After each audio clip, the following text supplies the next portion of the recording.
नमस्कार. आज आपण आलेलो आहोत माझ्या फार्म हाऊस मध्ये. शेतामध्ये आल्याच्या नंतर असं वातावरण दिसतं की निसर्गरम्य, म्हणजे किती सिटीमध्ये करोडोचा प्लॉट घेतला तरी चांगलं वातावरण काय असतं, पर्यावरण काय असतं, पर्यावरण संतुलन काय असतं, याच्यासाठी आपल्याला खेड्याकडे यावंच लागतं. हे पाहू शकताय माझ्या शेतामधला 86-032 कृष्णावान आहे. याच्यामध्ये आपण पाहू शकता की किती चकाकी आहे याच्यामध्ये.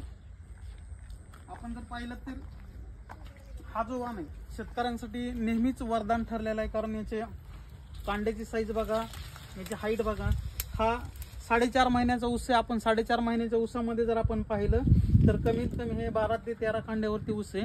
आणखीन ह्याला जाण्यासाठी 4 ते 5 महिने आहेत, म्हणजे 5 महिन्यामध्ये आणखीन हा मिनिमम 70 ते 75 टन एकरी या प्रमाणात उत्पादन देणार आहे. आणि ह्या आपण पाहिलं एक ऊसाचा भाग की बाबा जेणेकरून आपण वार्षिक उत्पन्न आपण पाहतोय.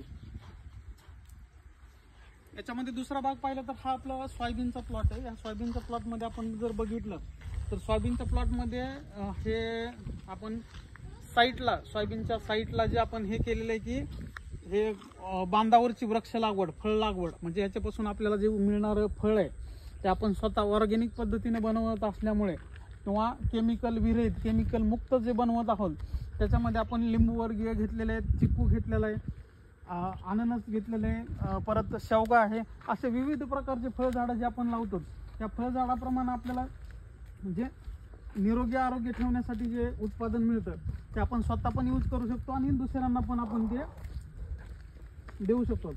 आपण बघताय की बाबा एवढं निसर्गरम्य वातावरण कुठल्याही सिटीमध्ये आपल्याला मिळणार नाही किंवा शहरामध्ये मिळणार नाही. आपण ज्या वेळेस खेड्याकडे येतो त्यावेळेस प्रत्येकाचा पाऊल हा शेतीकडेच वळला जातो, कारण का निसर्गरम्य वातावरण असतं आणि आपल्याला प्रत्येक गोष्ट आपल्याला अनुभवातून शिकायला मिळते. किंवा आपण डायरेक्टली आता जर इथं गेलो तर आपण डायरेक्टली ऊस तोडून पण खाऊ शकतो किंवा लिंबू तोडून खाऊ शकतो. चिक्कू आहे, पेरूची झाड आहेत, नारळाची आहेत, अननस आहे, किडी आहे, प्रत्येक झाड या शेतामध्ये मिळतं.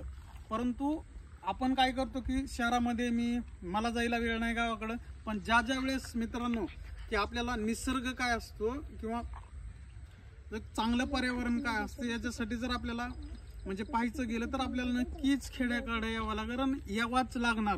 ही आपली शाश्वती आहे. धन्यवाद.